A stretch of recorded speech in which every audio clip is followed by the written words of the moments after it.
look back at the Carlton Towers fire, what do you think could have prevented the tragedy? Where did we fail?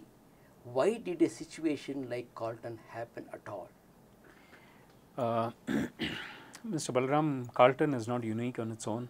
It's unfortunate for me to be saying this, that there may be many more situations like that that exist even today as we speak in the city itself.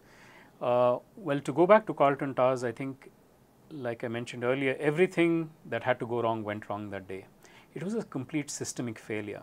If you start with the building itself, there were violations, we understand, with fire exits being locked, with diesel being stored on the terrace, with people using lifts when they shouldn't have used lifts, with traffic not being managed for fire engines to come in on time, with people who had to check violations not doing their job. So it's a complete systemic failure that happened with that building. It's unfortunate that there was and most fires that you will see are normally caused by electrical short circuits and electrical lead fires, and even that hadn't been checked. So if you have an old building, and Carlton was a fairly old building, obviously maintenance was poor. Somebody wasn't maintaining it well enough to make sure that these things don't happen. Now, that's really the learning out of Carlton. I don't know whether I have been able to explain to you, but yes, we can understand. We can understand. So everything failed. Everything failed. Everything failed. It may fail again if another. It fire may happens. absolutely fail again. So we are not still aware of what will happen. Yeah. Uday, who should be held accountable? Is our lack of awareness to blame, or has the system failed? Well, if I had to go back to Carlton Towers, there are many people who are accountable, starting with the people who had to check for no violations. Because if, for example, the fire exits and the fire alarms, the smoke detectors worked, it's likely we wouldn't have had a loss of life. The fire alarms would have gone off well before maybe the smoke hit the individuals. And remember, it wasn't an inferno. Carlton Towers was not a raging fire. Yes. It was just people died out of suffocation and smoke, and which came in through air conditioning ducts. Now, if that was detected, seemingly from whatever reports we've been reading, it looks like the fire started at about 2:30, but most people lost their lives around between the 3:30 to 4:30 time frame, and which means they didn't even know there was a fire. People in the higher, you'd be shocked to hear this, and this is something that I heard from the fire department themselves to me. While the origins of the smoke and the fire in Carlton began at about 2:30, the only call that they received was at about 4:30, and that too from my son. And nobody, as an average citizen, had even bothered to call the fire department. And when we tried to understand why that could have happened, we did a little study post the accident, and once we set up Beyond Carlton, most people didn't even know which number to dial to call fire. People called 108, people called 911 in the US, we hear, but they didn't call 101, which is the fire services department.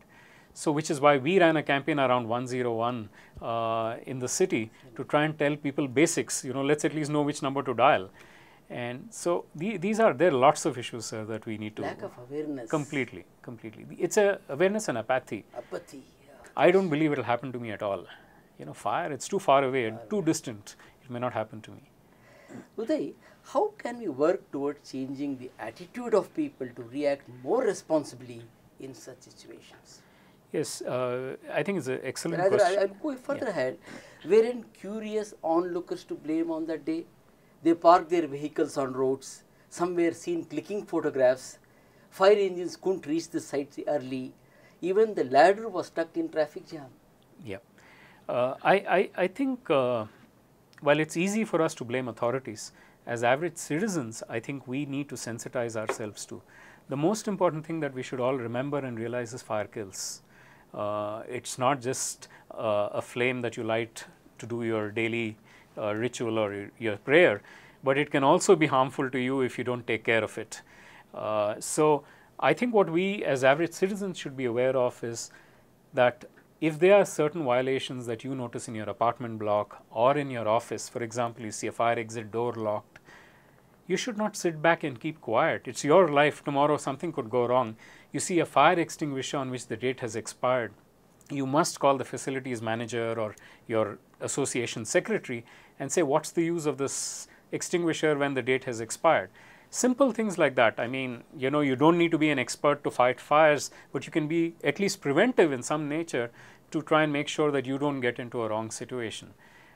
You know, if you see a car blocking a fire exit door in a mall, I think we should go and insist with the mall manager that that car needs to be removed. You know, so very basic stuff that fortunately should not put us in a situation where something could go wrong, but you may just be saving someone else's life in the bargain. If you want, you can add that here. You can go ahead. So, one comment I'd like to make here is, if you look at all public utilities that we all live around and why the fire services is important to us, if you look at the fact that you get electricity from the KEB, and let's say you have a problem with the KEB, you can always install a generator or an inverter in your home or whatever else. If you don't get water supply, you can bore a well in your place and still get water into your place. If the sewage doesn't work, you can find an alternative solution. But if there is a fire, you have no one to go to but the fire department. And that is why we believe the fire department is an extremely critical portion of public utilities that are being served today. And we therefore, you know, through your channel and through your conversation, request the government to really invest in making sure that the fire department is empowered, gets the right training, gets the right machinery, and has no reason to say we don't have budgets or we don't have manpower or we don't have training. That's true. And we as citizens should know that 101 is a very important number of fire department. So when fire breaks out, just call 101. Absolutely. In case they would like to get in touch with you, Yeah. what is that number? Well, we do have a website. We are possibly the only private body that actually has a website around fire safety in this country, and it is www.beyondcarlton.org. Let me repeat that again. Please. www.beyondcarlton.org, and there people can reach out to us, can send us a message, can read fire safety tips, can participate in a fire safety quiz, so it becomes a little more interesting. And also our latest updates on new notifications and stuff like that are posted there. Uday, what measures have you taken to create awareness on safety, fire safety? We've actually done a fair amount of work in the area of awareness. We realized that the format to use for a topic as boring as fire safety was not to be able to deliver lectures, but to get interaction that happened between an audience and ourselves. And we finally boiled down to a quiz format around fire safety. And we seem to see the energy that it develops when we have these interactions, especially for a topic that is so boring and uninteresting. And we run these fire safety quizzes at schools, we run it at corporates. We've done it with 6,000 employees of a corporation in Bangalore. We've done it at malls in Bangalore city. We also use media fairly effectively. Radio Indigo has been extremely supportive to us. So we've run both radio spots as well as interviews of this kind to try and create a higher level of awareness around it. You have instituted a Fireman of the Year award.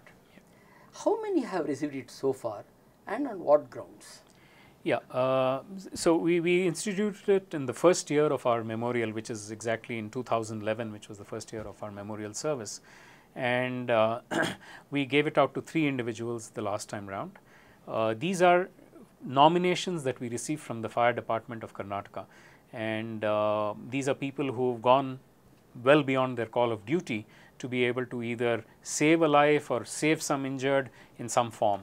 And so there were 3 last year, and in 2012 on February 23rd, which is the 2nd anniversary of the Carlton Towers incident, we gave it out to about 5 people, 5 firemen. That also boosts their morale. Absolutely. They you know, it's very rare that they get pictured and appear in media and stuff like that. So for them it's a rare opportunity. We've run health camps for firemen in the first year of our memorial service. It is really touching and very endearing when we go and see these firemen, because nobody has even maybe gone and asked them some of these questions. And so along with Manipal Hospital, we actually ran a free health checkup